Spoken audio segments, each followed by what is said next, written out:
thank you for your support and engagement with us in the last 9 years. This has allowed us to care for you, care with you, and care for East Coast GRC and Singapore.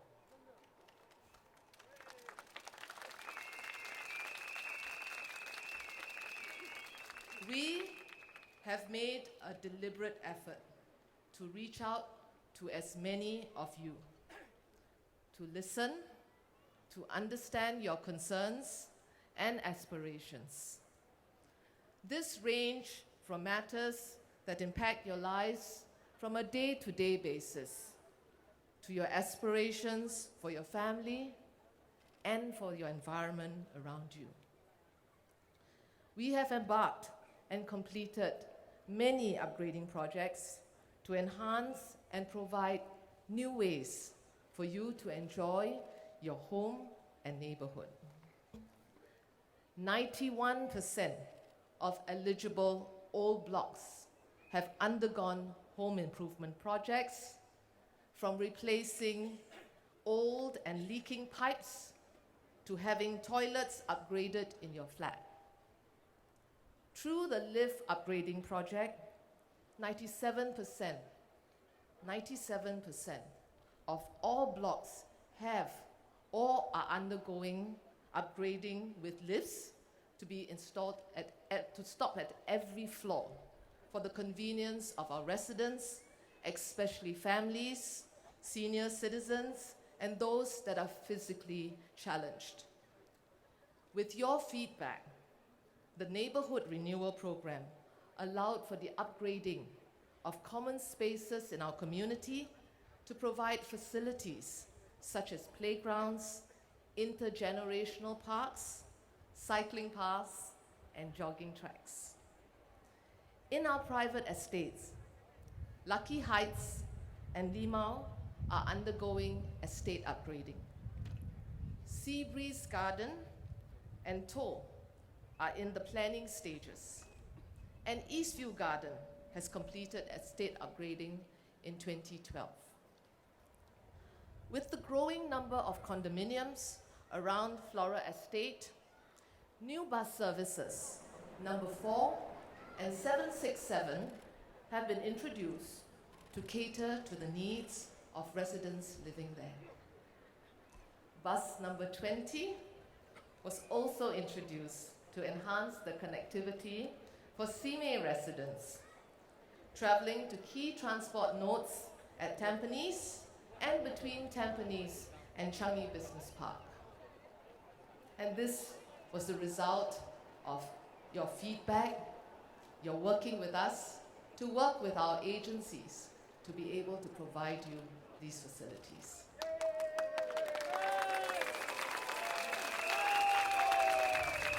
The downtown MRT line, which will be completed by 2017, and plans for the Thomson East Coast Line will improve residents' commute time. In the last 4 years, we have invested $50 million in maintaining your homes, including re-roofing, rewiring, lift parts replacements, repairs and repainting. And why was this done? Was to ensure that our residents living in the public housing had safe and comfortable homes. We believe in not just taking care of today, but also providing for tomorrow. So with strong financial management, we have been able to invest a further $50 million for the next 5 years for repair and redecoration, lift replacement, water tanks and pump replacement, rewiring, re-roofing, and refuse flushing systems for our public housing. And this will come from our sinking fund.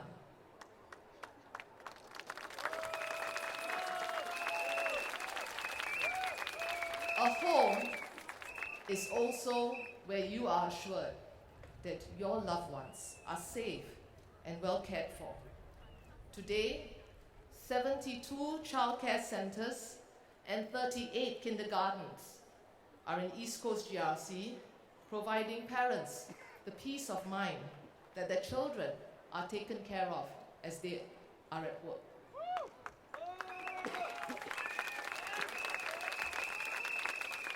So as we prepare for an aging population, a new elder care centre in Simei will begin operations by October this year. A new senior care centre at the Bedok Integrated Complex was announced earlier in July and is scheduled to start operations in 2017. Caring for our community, however, is not just about the hardware. It has to be about the hardware. Singapore must continue to remain a home that provides us the opportunities that allow us to succeed and build a better life for our families. It must be one that is inclusive and supportive for us.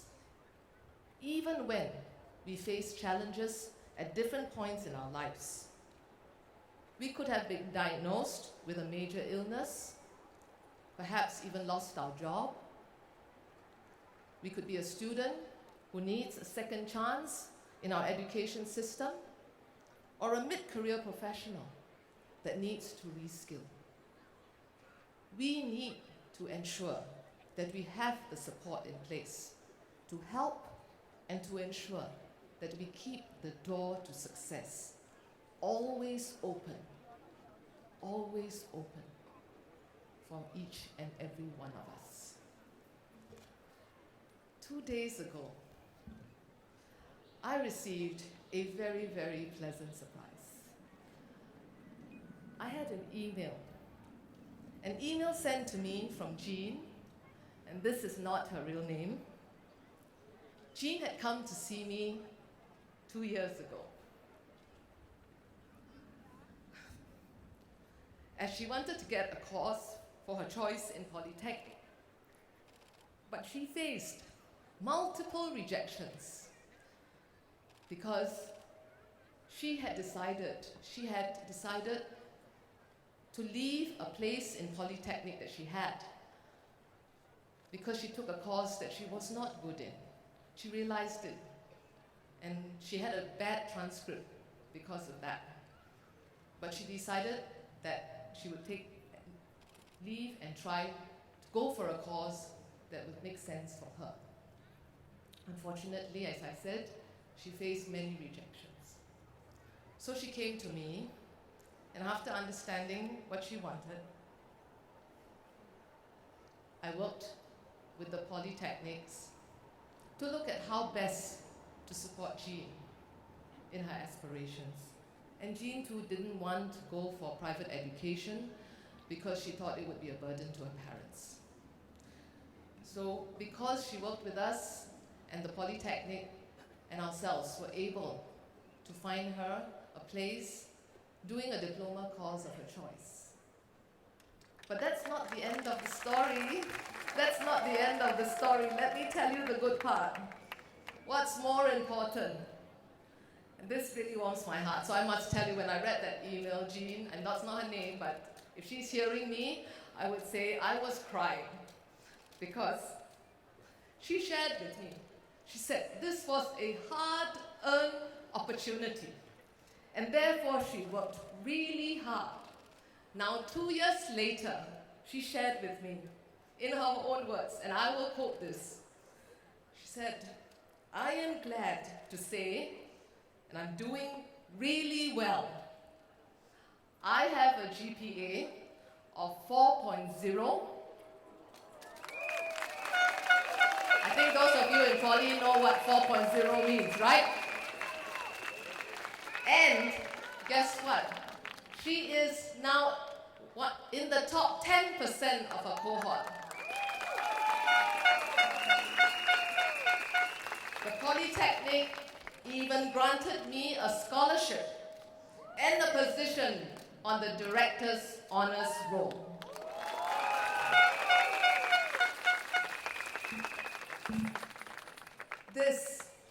This is the Singapore. This is the Singapore that we must all build together.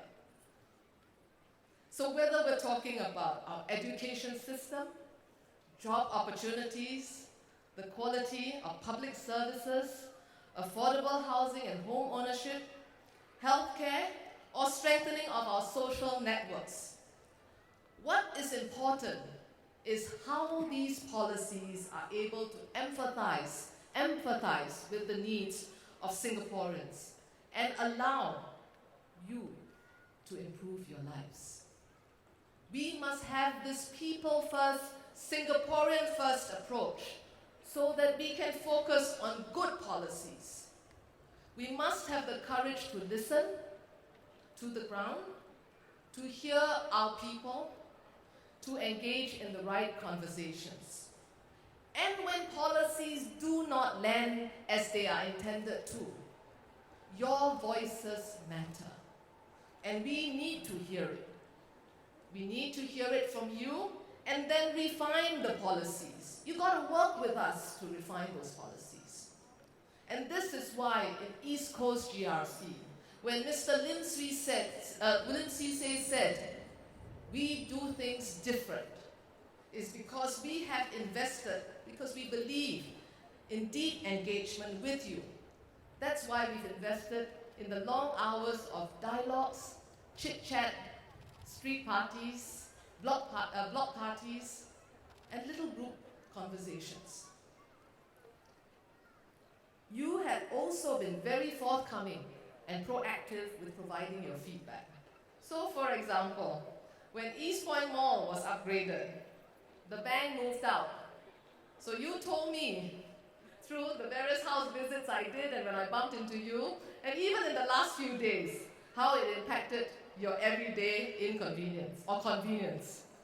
So I heard you, and so while it is a commercial matter between the bank and the mall, I decided that I should engage with the management of the mall and POSB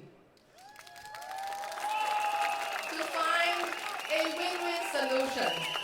So I will tell you this, when I told all those stories and the feedback that you gave me, and I quoted many of you, especially all the aunties, when I quoted all of you, POSB believed me that they were a bank that you wanted to have back in East Point Mall. And East Point Mall too decided that they had to work with POSB to make this happen. So I will very happily tell you, guess what? Today in East Point Mall, you'll see the hoarding up. POSB is coming soon. So all that we have achieved, we did so together. We need you to continue to give us your trust to build our Singapore together. We care at East Coast together. So vote for our future, vote for PAP.